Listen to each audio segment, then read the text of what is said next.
What's going on, everybody? Welcome inside another episode of the Fuel Your Vision podcast with your host, Alex Lombard. And today's guest is a former elite athlete, a holistic nutritionist, international public speaker, entrepreneur, and a performance coach who's on a mission to help people regain a deeper connection within themselves and live a life that's fulfilling.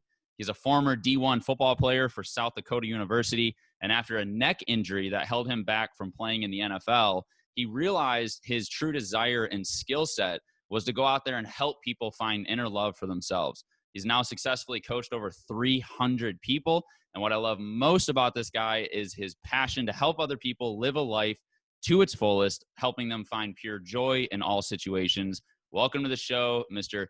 Keyen Lage. What's up, my man?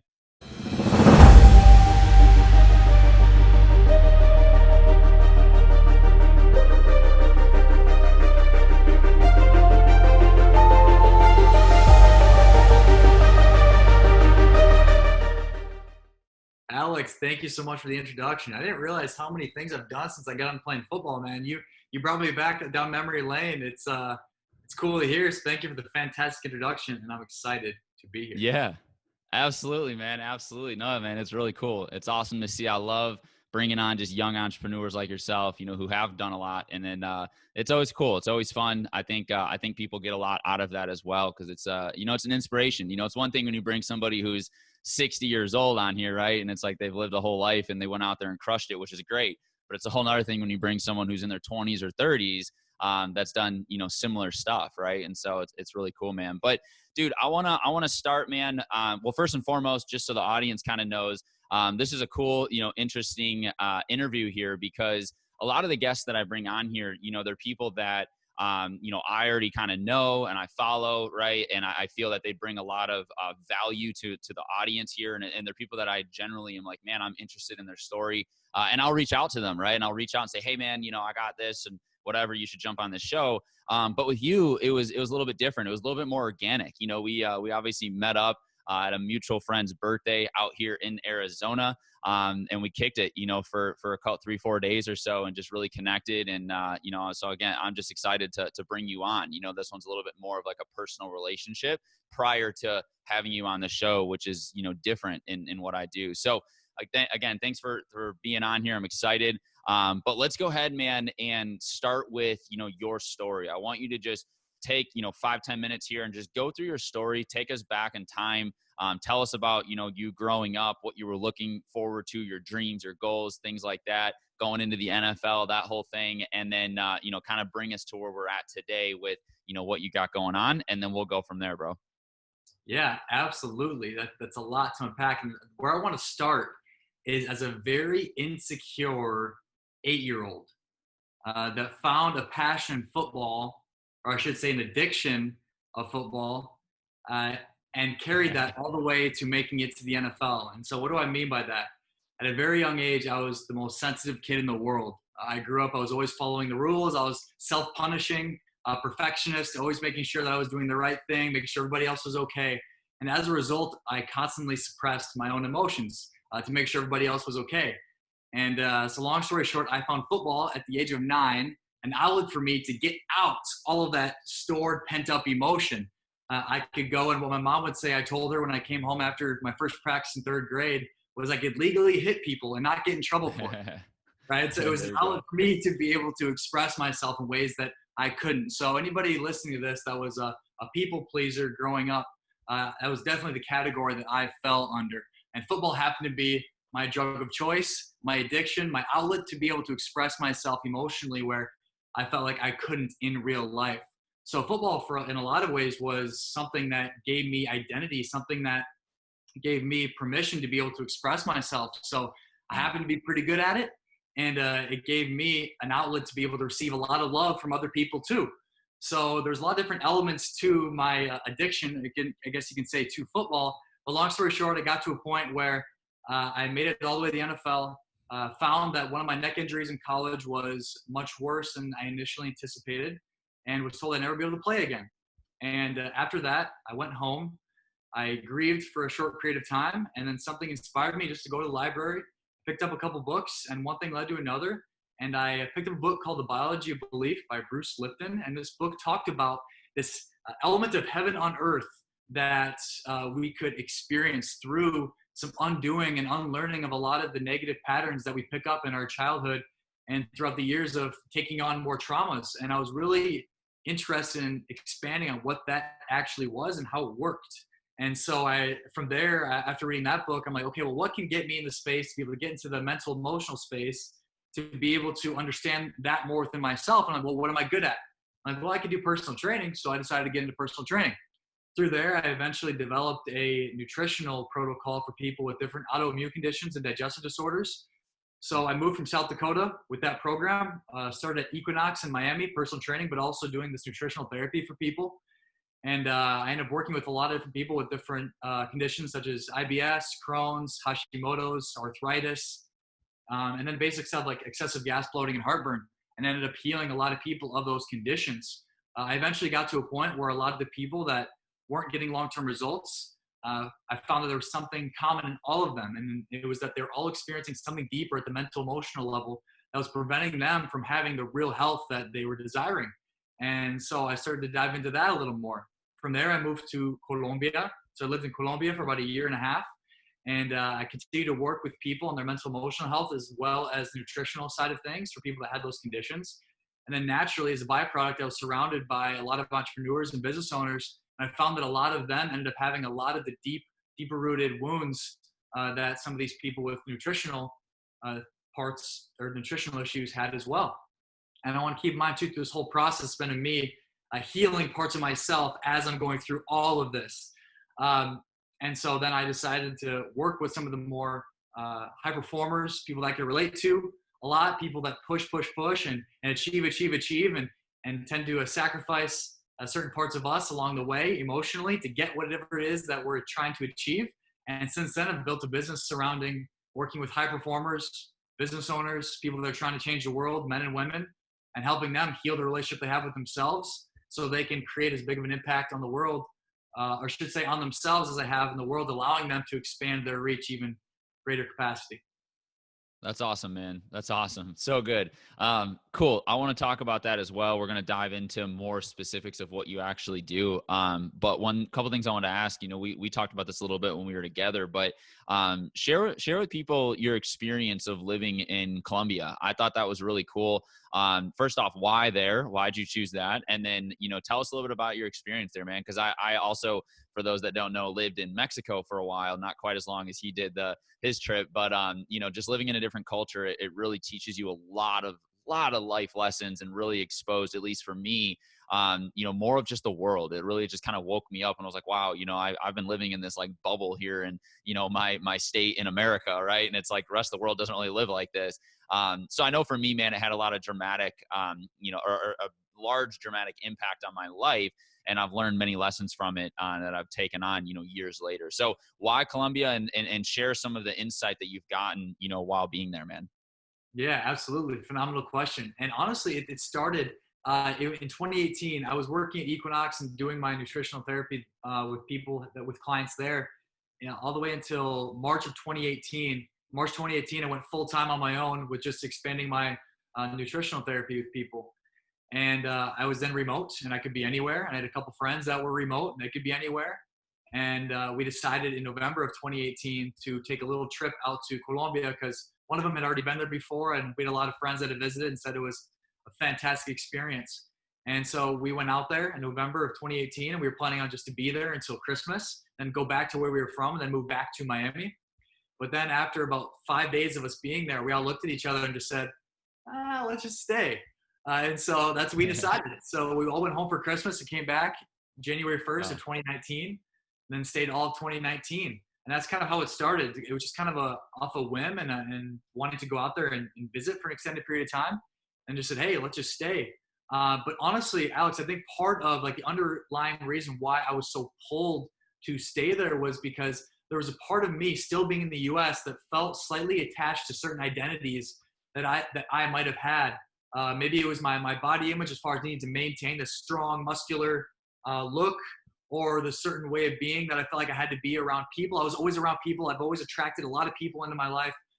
So that was why it was so good for me to leave South Dakota, was because, I felt like I was in this box as far as how I needed to be. And then going to Miami, I kind of get out of that box a little more. But then going Yeah. to Colombia, a place where less than 5% of the people spoke English, Wow. I was able to then further get out of that box and really get out of the identity that I thought I was.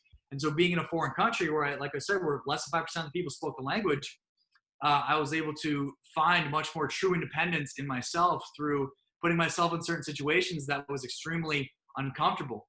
And one of them happened to be a relationship that I gained while I was out there and that I still have today.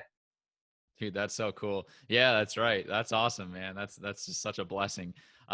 Dude, what about like just the overall like culture there? You know, describe that a little bit to people because I know there's probably some people that are going to listen to this and they're going to think what the media has told them, right? Oh, it's all cartels and cocaine and just like horrible area, right? But you're here as an American from South Dakota that's living out there for a year.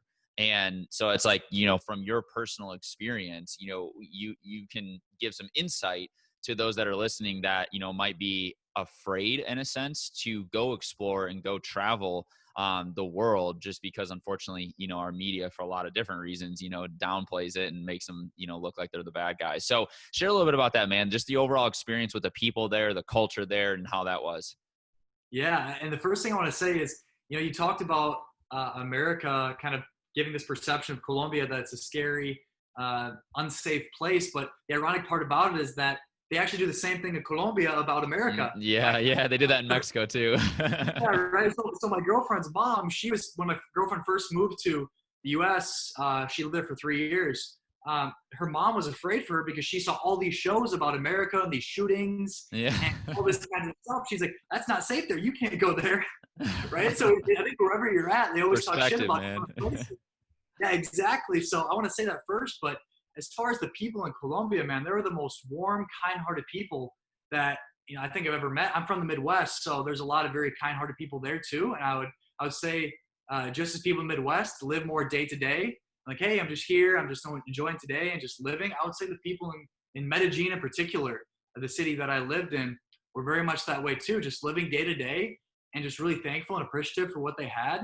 And perspective, the word perspective really pops in my head a lot, just because I can't tell you how many people I met, just if they're working at a small little shop or they were a taxi driver, just had so much fulfillment in their day-to-day life. They show you pictures of their kids and just like think it was just the greatest thing in the world, and then talk about how they're the best time they ever had was going in a little a pueblo or a place outside the city with their family, which is like 20 minutes outside of the city, and just talking about those things as being so gratifying and felt so good. Whereas now I feel like we're so desensitized to a lot of that, especially in America, especially as far as, guys that are people that are women and men in particular in our space that know what's Right. possible.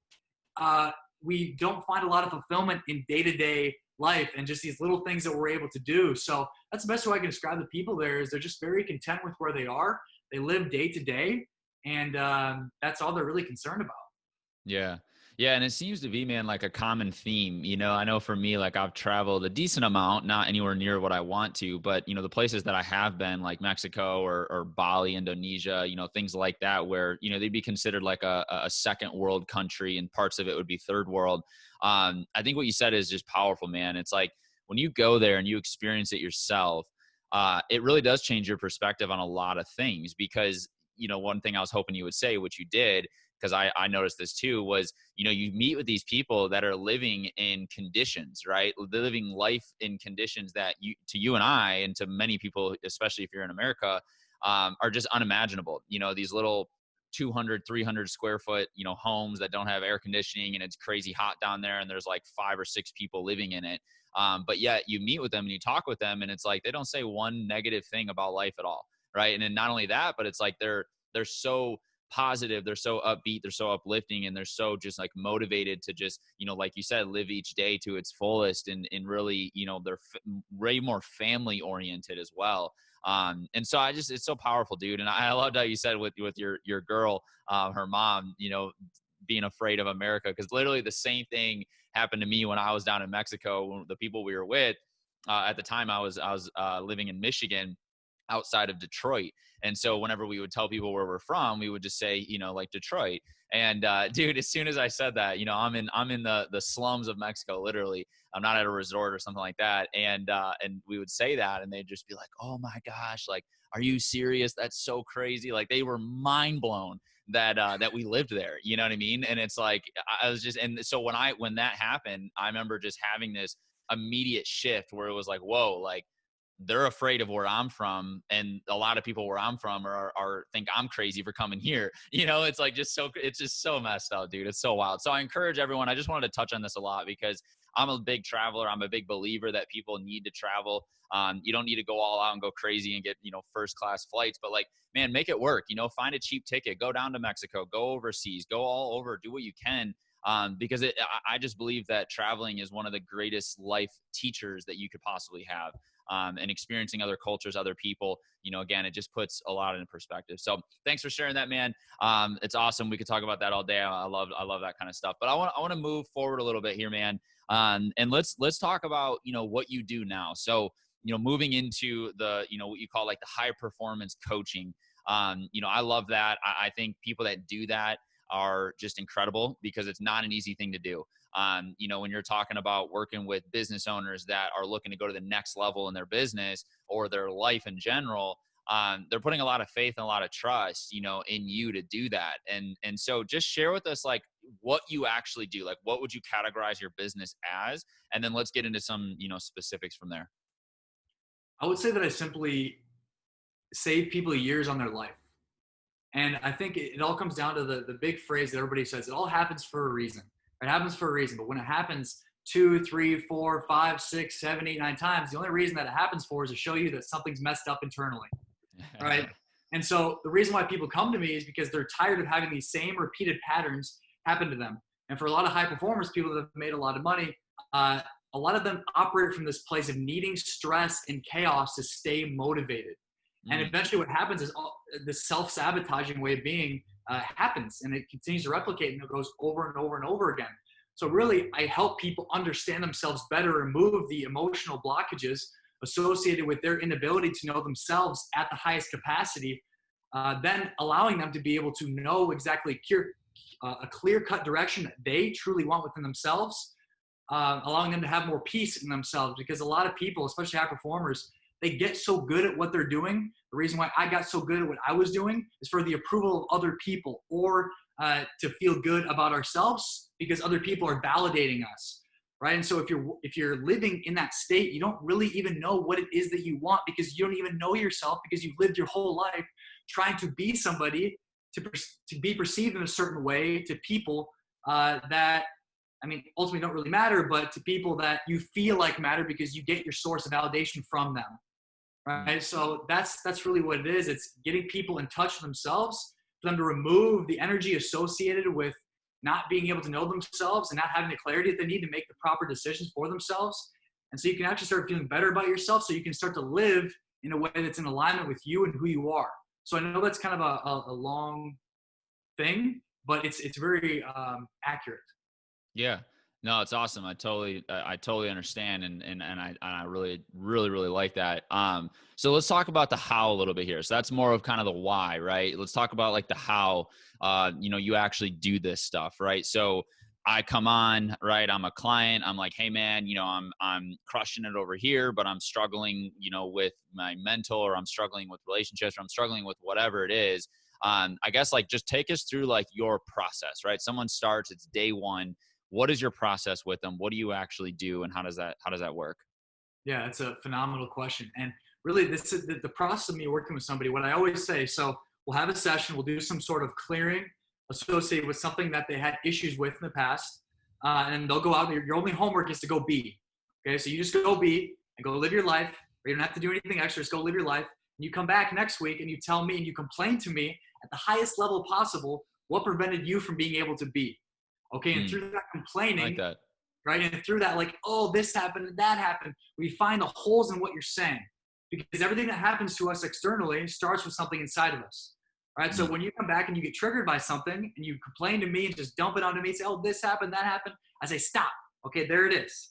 Right, there's the thing that you're feeling in yourself that's showing up externally, that's causing it to repetitively show up externally, right? Because everybody wants to complain about everything, but everything that we're complaining about actually starts in ourselves, right? So when we find that, we pinpoint it, and then we'll go back deep, deep, deep, deep, wherever it started, the origin of it, and experience it as it needed to properly be experienced, because all the complaining and issues that we have in our life stem from unprocessed emotion, right? At some point in our life where we're unable or incapable of expressing ourselves as we really felt. So we go back, we find that time when they weren't able to properly, healthfully express their emotion and process it.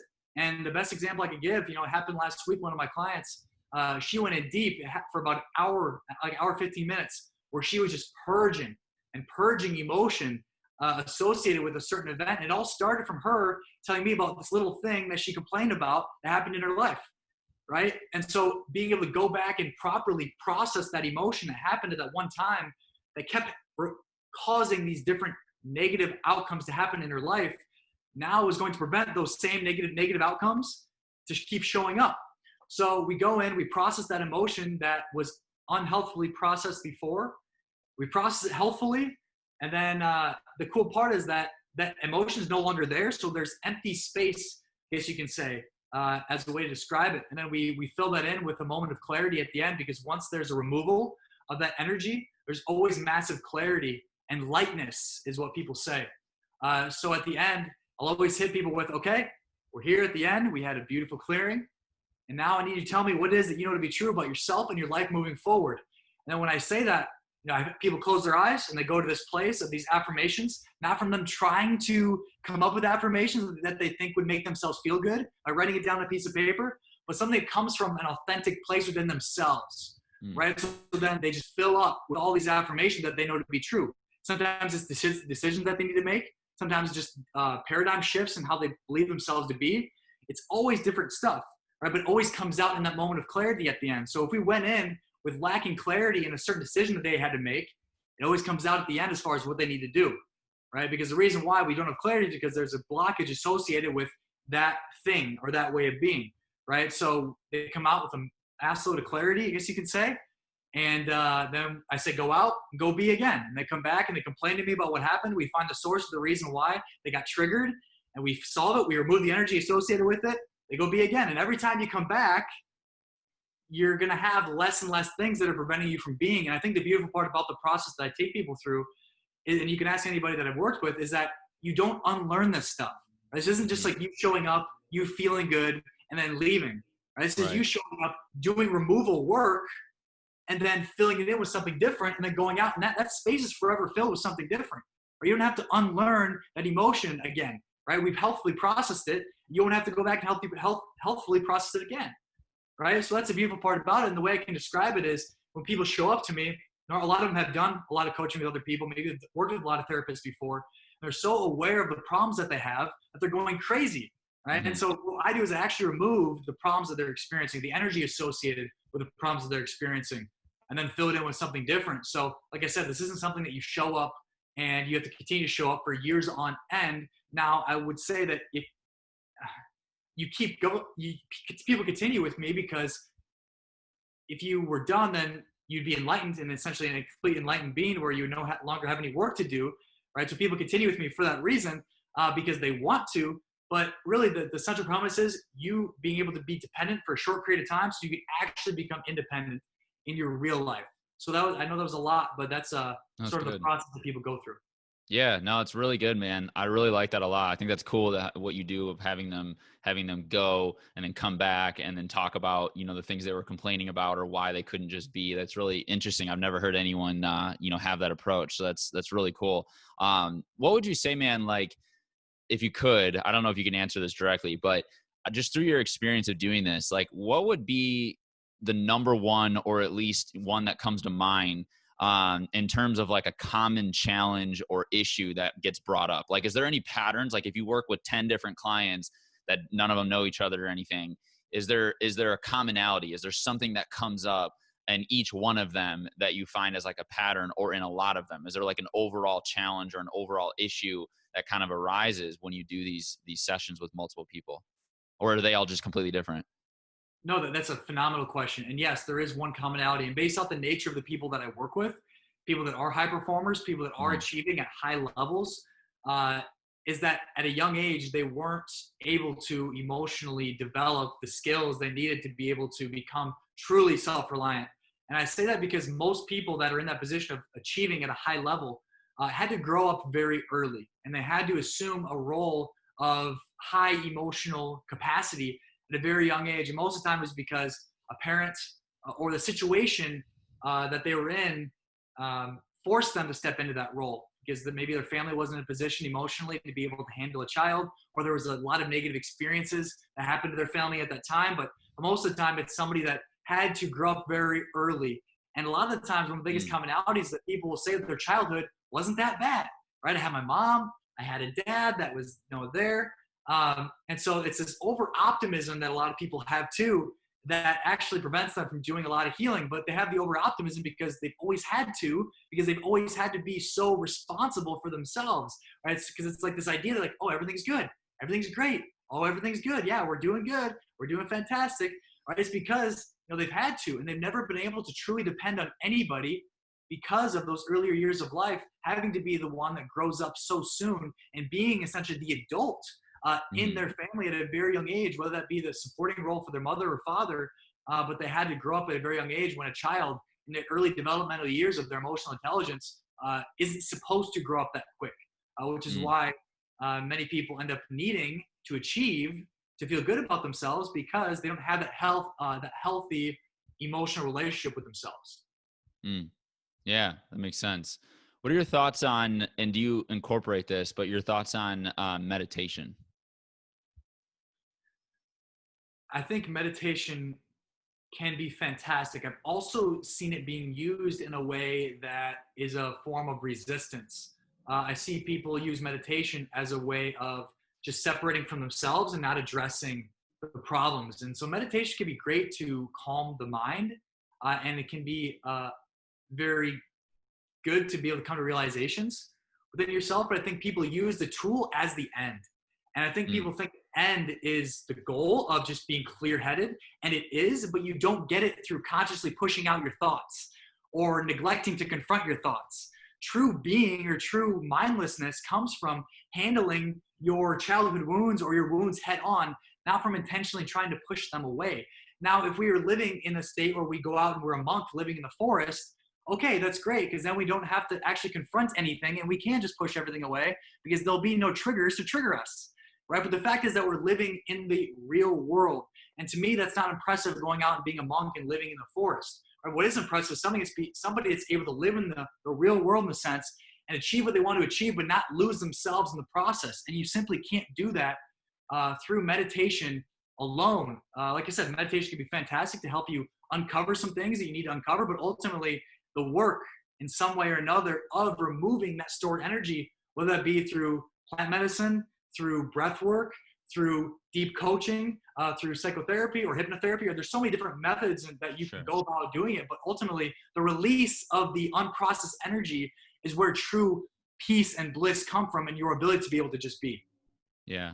Yeah. Very well said, man. I agree completely. I love, the fact of meditation being a tool. Cause I know, sometimes people that's actually what kind of scared me away from it for a long time. Was the only influences I had around that topic were so engulfed in it that it was like, dude, I'm not going to live my life like that. You know what I mean? Like, I'm not trying to be a monk, so it was just like, it just was like, it just didn't fit within my kind of, outlook of life. But I like the idea of it being a tool, because that's totally what it is. And, helping people just gain, a sense of clarity and just, a sense of just ease and calmness, and then, but being able to go in and, deal with the major issues that they need to deal with, and then become laser focused on what they're trying to accomplish. So yeah, that's awesome, man. That's awesome. So dude, you're obviously, young.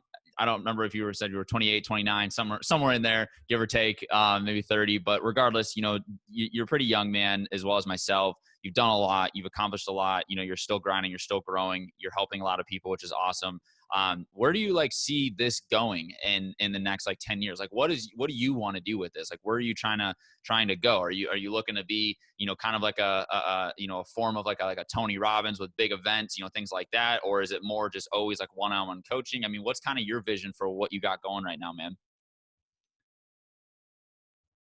what I know, and that my purpose for being on this earth is to heal certain parts of myself, and in the process, living a life that's in complete alignment with me and where I'm at.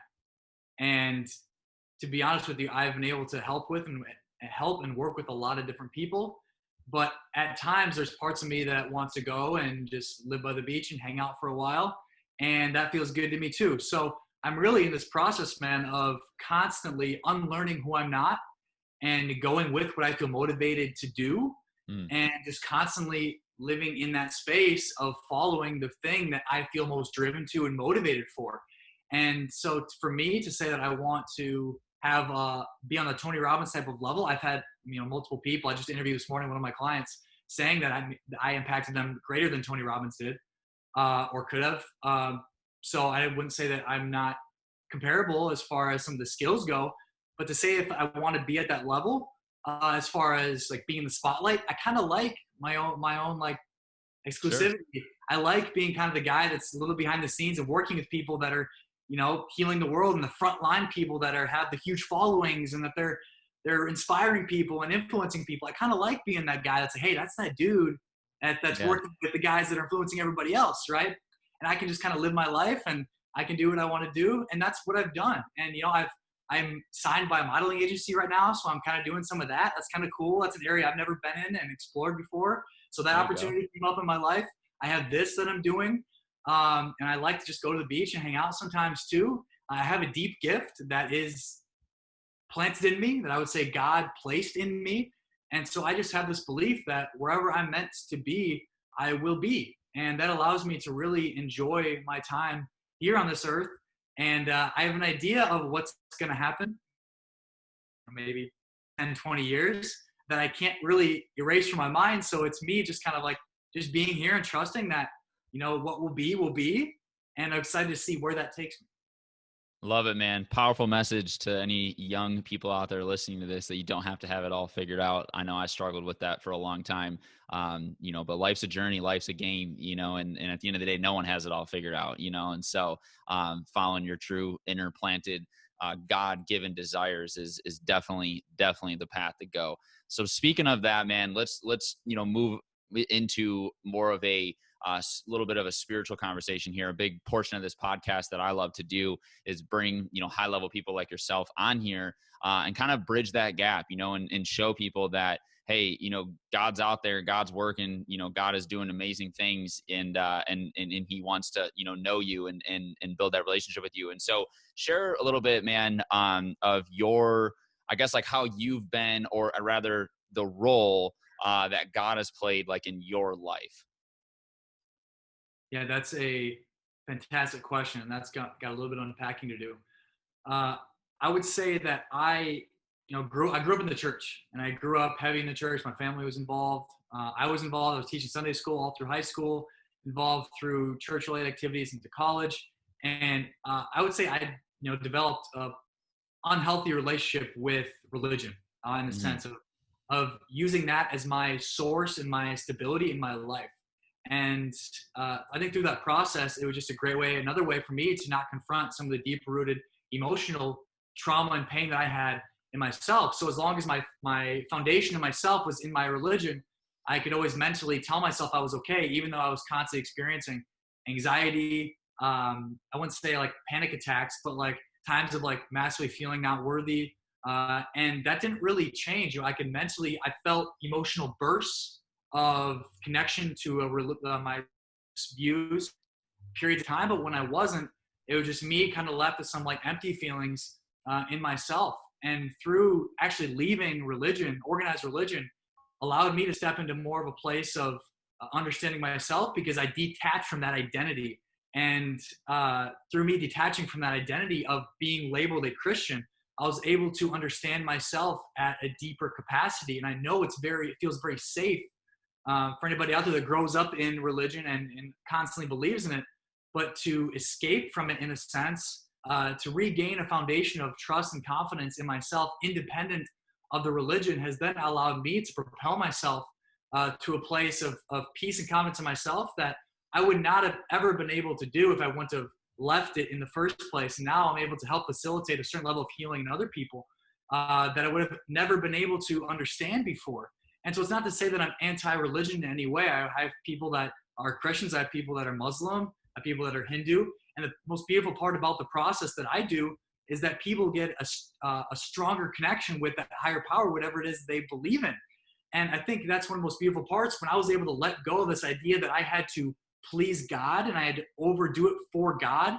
And I made it about myself and getting to the root of the gifts God put into me and being able to then put it back on me and say, thank you, Keyen, right? Thank you for stepping into the place of uncovering the gift that God placed in you, right? And that's the highest expression and highest level of love that I feel like you can give to God is you unmasking yourself and removing the layers of who you're not so that you can actually get in touch with you at your highest level, who God intended you to be, whatever God is to you, right? And so I think that's probably one of the most beautiful parts of this relationship that I feel like I have with my God is that he doesn't need me to overserve him.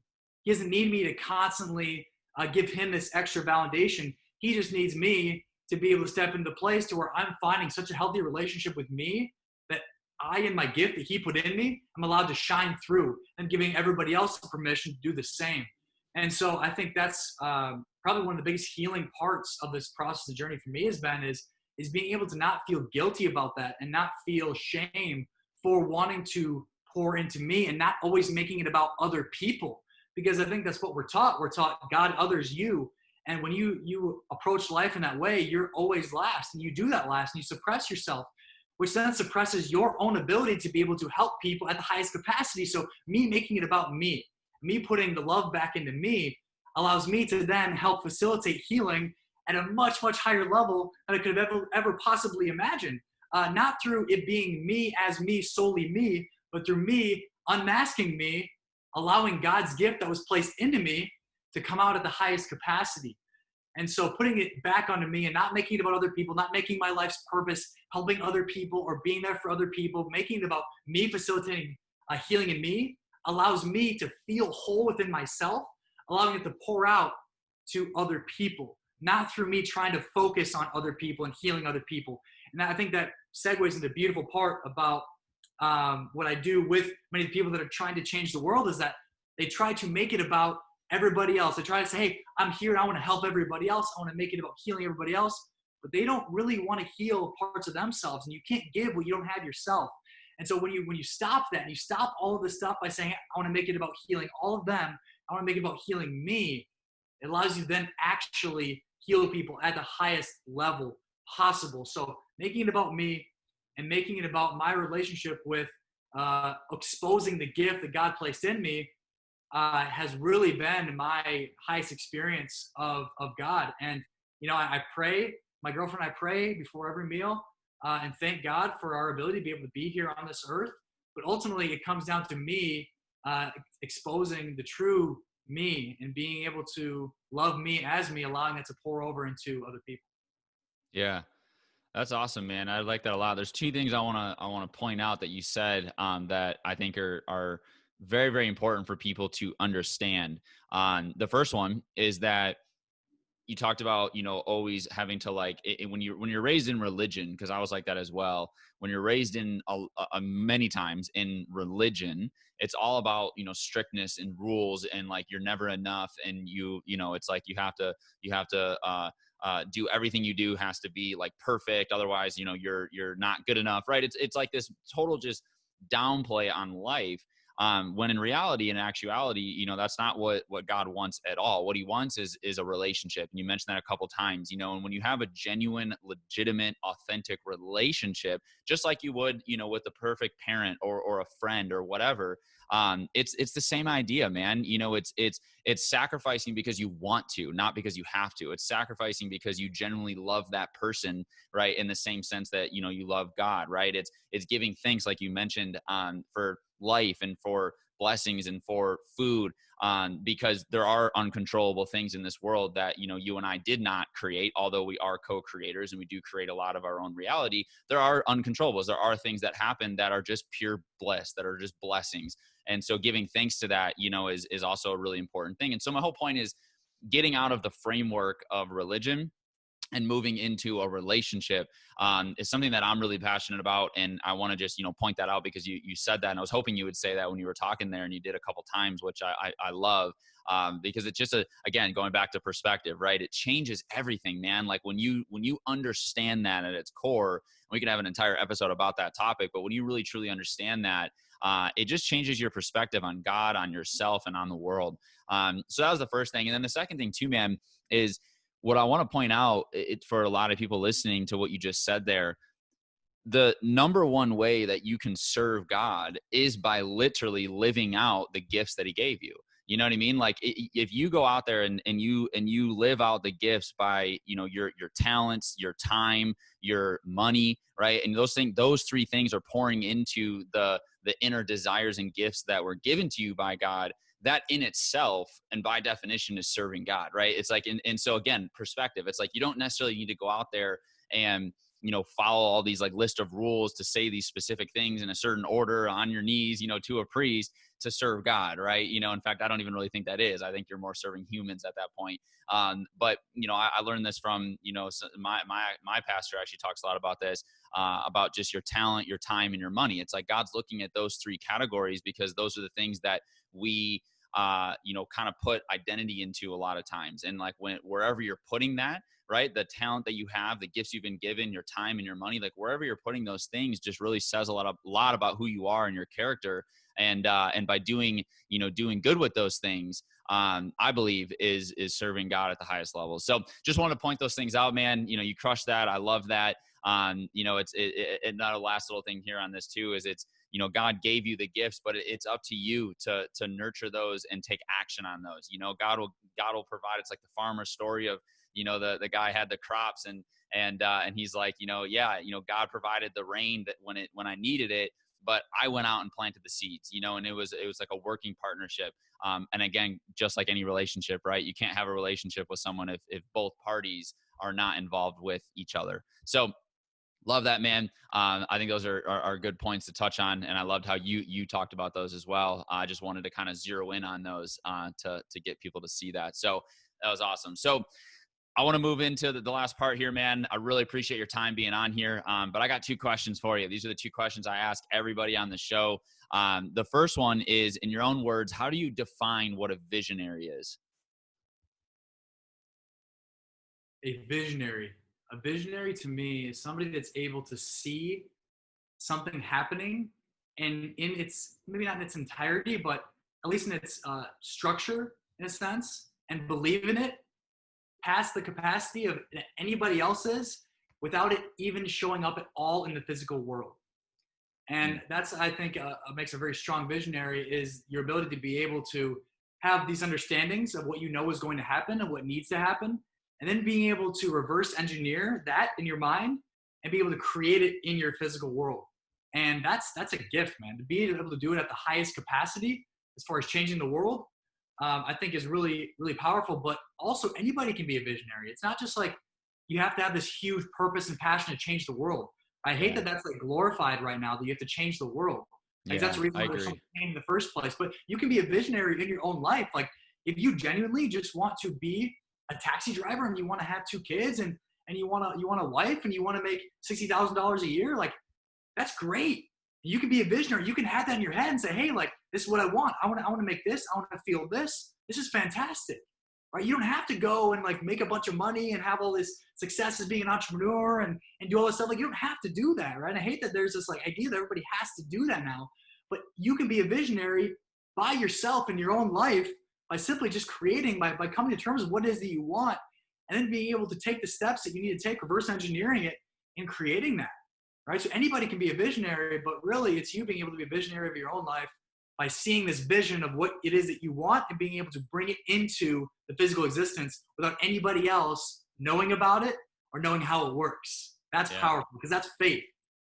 Absolutely, man. Well said. Make it your own. I think that's the key of what you're saying. You know, it's like, make it your own. Don't look at someone else. Don't look at some, you know, if you're an entrepreneur listening to this and you see someone that's, you know, making hundreds of millions of dollars and they're living this life, it's like, you know, you don't have to do that. You know, don't feel like you have to do that in order to be a visionary and to live a fulfilled life, because you definitely do not. And that's just, again, such powerful words. So thank you for that, man. Last question for you here. How does someone discover their purpose here on earth? Woo, Deep one. woo, woo, woo. I love that question. I love that question. How does someone discover their purpose here on earth? Well, I suppose that would imply that there's a lot of importance to discovering a purpose. And I think that's where a lot of issues lie here in our society, is that there's this glorification of knowing your purpose. And I feel that many people that feel they know their purpose, there's a certain level of ego surrounding it, by them getting their confidence in it, by knowing, hey, you know, this is my purpose, so I feel good about that. And then never actually doing a certain level of internal work to gain the true confidence in themselves, to get them to the realization that they don't need to accomplish a purpose to feel good about themselves. And for the people that don't have the purpose figured out, they're worried and they're upset and they're stuck trying to figure that out because they feel like they have to, because everybody that says they have their purpose figured out with a certain level of ego attached to it says that they need that. All right, so there's very unhealthy relationship with the idea of purpose that I feel like needs to be resolved. And I would say even before purpose comes passion. And if you don't even know what you're passionate about or what you enjoy doing, you can't even begin to understand a certain level of purpose. And so I also want to, just as I said with the visionary part, purpose doesn't have to be this grandiose, I want to save the world and change the world kind of thing. And I feel like there's that connotation to it right now, is that people feel like they need to have that, but it doesn't. Your purpose just, it can be the same thing as your vision, right? It's whatever it is that you feel confident about in yourself that you want to do. And your purpose can be, you know, in wanting to make money. Your purpose can be living on the beach and just hanging out and doing that, right? Like, it doesn't have to be this massive thing, but if you don't even know what you like, if you don't even know what you're passionate about, you can't even begin to understand purpose. And I think that's the biggest problem, is that everybody's trying so quickly to discover their purpose because they feel like they have to, because everybody that says they, once again, have discovered their purpose has an ego surrounding that everybody else should do it because they did. But really, like, if you don't even know yourself, if you don't truly know and understand yourself, you don't even know what you're passionate about, causing you to never be able to understand what your purpose is, in a sense, right? And not even that you need to have a purpose. People don't even need to have a purpose, right? You can just live your life in a place of passion. And if your place to living in passion and going from inspired action to inspired action is how you want to live, I think that's beautiful, right? Because then people also, when they don't have their purpose figured out, or they do have it figured out, they're constantly comparing themselves to themselves now, and them is them and the purpose, right? Which then creates a lack of fulfillment, because they're constantly comparing themselves, because they get their fulfillment in knowing that they have a purpose, not in understanding themselves, right? So there's a very unhealthy relationship with purpose, especially I think now more than ever. So really, in order for you to discover an element of purpose, not even that you need to have purpose, I've actually moved away from purpose myself and stepped into more of passion and inspired action, and continually following what I feel inspired to do. And then, you know, letting the cards fall where they may, but really understanding yourself and knowing, hey, what do I really like? Right? Like when I first had like a huge ego death of mine, I was just like, holy shit, I just lived my whole life trying to appeal to other people. You don't even know what my favorite restaurant is, because I always just asked other people. I'm like, yo, what do you like? What do you like? What do you want? And I didn't know. Right? So how was I supposed to make a decision for myself about what I was passionate about or what my purpose was? I didn't even know what my favorite restaurant was. Yeah. Right? Like, you can't. Right? You can't even begin to. And if you try to do that before you understand yourself, you'll end up living a very unfulfilled life, because you're living a life that's not really you. Right? Which is what a lot of people end up doing. They find their purpose and their passions based off of what they feel like they should, because they need to get acceptance or approval from other people. Right? So that's a whole other topic. But really, it comes down to you understanding yourself at the highest capacity, making the commitment to you to unlearn all of the things that you're not, so you can get clear about what you want, so you can discover what you're passionate about, to then, if you want, find something that you say is your purpose, ultimately in the end. But I want to just detach from the idea that people need purpose, and I want to more put the focus on understanding yourself at a greater capacity to know what you're passionate about, to know what the next move is in your life. Yeah. Yeah, that's awesome, man. Fascinating perspective. I love it, dude. Thanks again, so much for being on here. For those that want to connect more with you, where's the best place that they can go? They can find me on my website, KeyenLage.com. I'm sure you'll put a link in the show notes, but also on Instagram, Keyen.Lage. I'm not terribly active. Like I said, I kind of post when I want, but I will reach back out if somebody reaches out to me. I know it takes a lot to do that and put yourself out there. So I will always back out to anybody that decides to put themselves out and reach out to me. So Instagram or my website, there's an outlet for that to reach out to me via email. Awesome, man. Awesome. Well, thanks again for being on here, my dude. I had a great time. For all those listening, and if you enjoyed this episode, make sure you guys like, subscribe, drop your comments below, and we'll go ahead and answer those. Until next time, see you guys.